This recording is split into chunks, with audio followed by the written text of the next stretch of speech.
Outlaw Campout. The second time the roving mule rolled up into Bear Valley. The dust hung low in the trees like an old memory.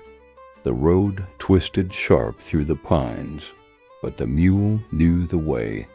Only this time, it wasn't just the Gypsy Hatter riding shotgun.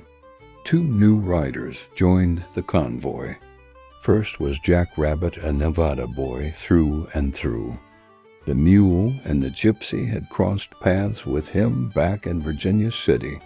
He was all long legs and quick wit, with a desert-born drawl and that twitchy grin that said he'd been in more than a few outlaw scrapes. He didn't ask for permission to ride with. He just kept pace and earned his place. Then came Tree Squirrel. He wasn't new to the gypsy.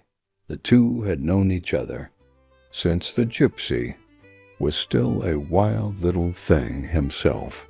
But time had passed, and Tree Squirrel had grown into a woodsman part mountain goat, part train hopper, quiet by nature but steady as stone, the kind of man who could vanish into the timber and come back with stories you'd swear were made up until you saw the scars to prove them. They all met up just below the ridgeline, where the pine stumps leaned like broken teeth on the slope. The outlaw camp came alive in a wide clearing, and under the crackle of fire and the flutter of canvas, the three of them settled in. At first, Jack Rabbit and Tree Squirrel tested each other, like young bucks in the spring. Jokes, jabs, half-serious challenges.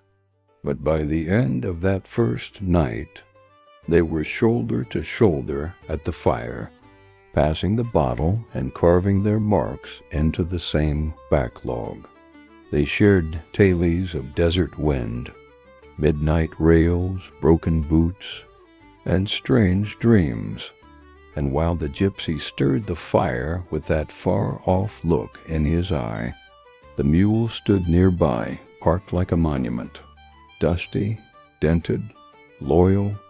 A flag hung behind them, black and flapping slow in the mountain air, the sign of the mule, the banner of the convoy.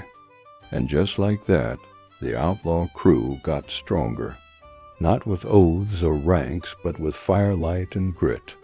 And somewhere in that high valley, under stars older than maps, the road ahead opened wide. The mule had never looked better, and the story rolls on.